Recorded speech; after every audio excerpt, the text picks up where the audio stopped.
Toyota. Japan में एक बार भूकंप आया और उस समय कारों के जरिए लोगों की जान बचाई गई। उस समय वहां के लोगों का ध्यान कारों की ओर बढ़ा। इसी के बाद टोयोटा की शुरुआत हुई। आइए जानते हैं टोयोटा की सक्सेसफुल कहानी के बारे में।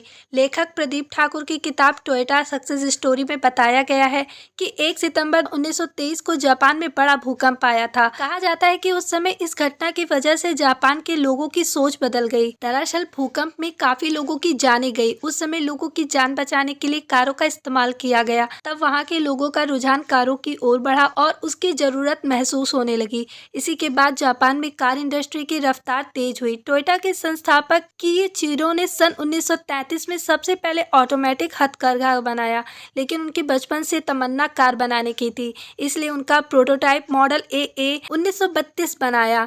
लेकिन किइचिरो ने शुरुआत में कारों को असेंबल किया। इसके बाद उन्होंने 1936 में कंपनी की नींव रखी, जिसका नाम टोयोटा मोटर रखा। 1951 में टोयोटा ने पहली बार विश्व प्रसिद्ध लैंड क्रूजर मॉडल पेश किया था।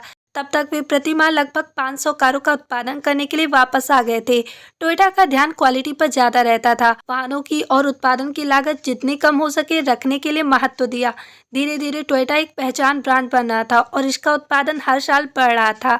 दूसरे विश्व युद्ध से हालत हुई खराब। शुरुआत में टोयोटा का फोकस मिलिट्री ट्रक बनाने पर था। जापान की आर्मी ने जमकर इन ट्रकों का इस्तेमाल किया।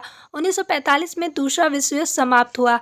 तब जापान की हालत बेहद खराब हो गई थी। उस समय टोयोटा ने भी दिवालिया होने की अर्जी दी। हालांकि बैंक के साथ डील कर किइचिरो कंपनी को बचाने में कामयाब रहे, लेकिन बैंक की कड़ी शर्तों की वजह से छटनी करनी पड़ी।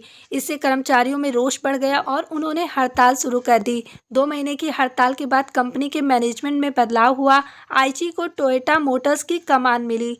ऐसे टोयोटा फिर से पटरी पर लौटी। उन्होंने कंपनी को पटरी पर लाने के लिए कई कदम उठाए। साथ ही उस समय कई जगह पर गृह युद्ध हो रहे थे। ऐसे में अमेरिका समेत कई देशों में मिलिट्री ट्रक की डिमांड बढ़ी। इसके बाद आईची ने कंपनी को आगे बढ़ाने के लिए R&D यूनिट लगाई। इसके अलावा कई शहरों में आउटलेट खोले। इससे कंपनी की आमदनी बढ़ने लगी। इसके बाद कंपनी की सेल्स बढ़ने लगी। साल 1963 में कंपनी ने अपना विस्तार शुरू किया। तब पहली बार कंपनी ने 10 लाख कारों का एक्सपोर्ट किया। 1991 तक टोयोटा ने अमेरिकी बाजार में 1 लाख से अधिक कारों और ट्रकों को बेच दिया था। यह जापानी कार उद्योग के 40% से अधिक का भी आयोजन करता है। जल्दी टोयोटा नए बाजारों में खुद को स्थापित करने लगा। शुरुआत में टोयोटा एक किफायती कारों के लिए पहचाना जाने लगा, लेकिन लग्जरी कार का ब्रांड लेक्सस का भी निर्माण कर दिया। टोयोटा ने सन 2000 में कई कंपनियों के साथ करार किया और ग्रोथ को कई गुना बढ़ा दिया। सन 2017 में कंपनी ने रोबोट और आर्टिफिशियल इंटेलिजेंस के जरिए कार बनाने का काम शुरू किया।